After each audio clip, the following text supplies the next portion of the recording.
Have you ever wondered what happens when power falls into the wrong hands? What happens when a leader meant to guide a nation instead leads them down a path of darkness? Let's travel back in time to ancient Israel, to a story of a king, a queen, and a clash that would define a generation. This is the story of King Ahab. He ruled over the northern kingdom of Israel, but his heart wasn't fully devoted to God. Instead of leading his people in righteousness, he made a choice that would change everything. He married Jezebel, a princess from Sidon. Now, this wasn't just any political alliance. Jezebel brought with her the worship of a false god named Baal, and she was determined to make it the official religion of Israel. Imagine this, a queen who systematically began to dismantle the faith of a nation. She ordered the prophets of God to be hunted down and eliminated. In their place, she promoted hundreds of her own prophets of Baal and Asherah, who were even fed from the royal table. The land became filled with idol worship, high places, and altars dedicated to Baal.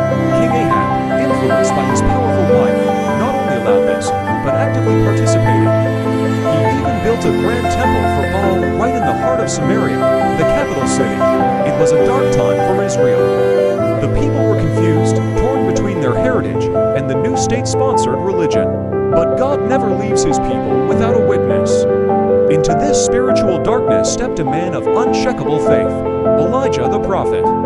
He was fearless, a lone voice crying out in the wilderness. He boldly confronted King Ahab, declaring, "As the Lord, the God of Israel, lives, whom I serve, there will be neither dew nor rain in the next few years, except at my word." Just like that, a severe drought and famine gripped the land, a direct challenge to Baal, who was supposedly the god of rain and fertility.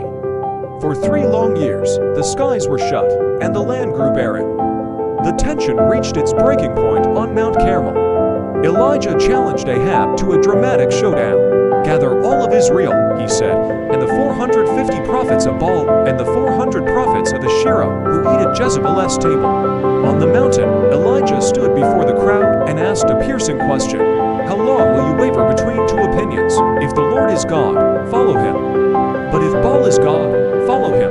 The people were silent. So, Elijah proposed a test. 2 bulls, 2 altars.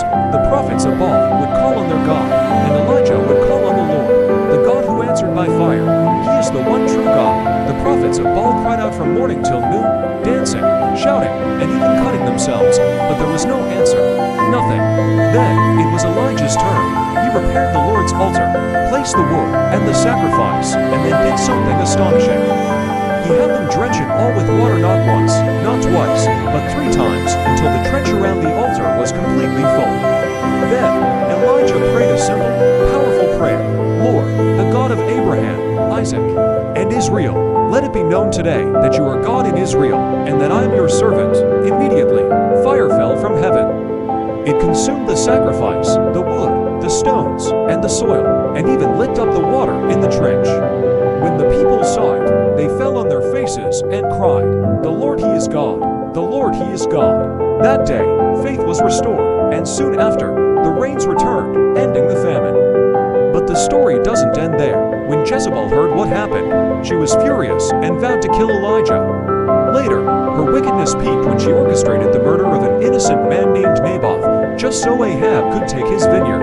For their continuous and unrepentant evil, God pronounced judgment on both Ahab and Jezebel, and their end was as tragic as their reign was corrupt.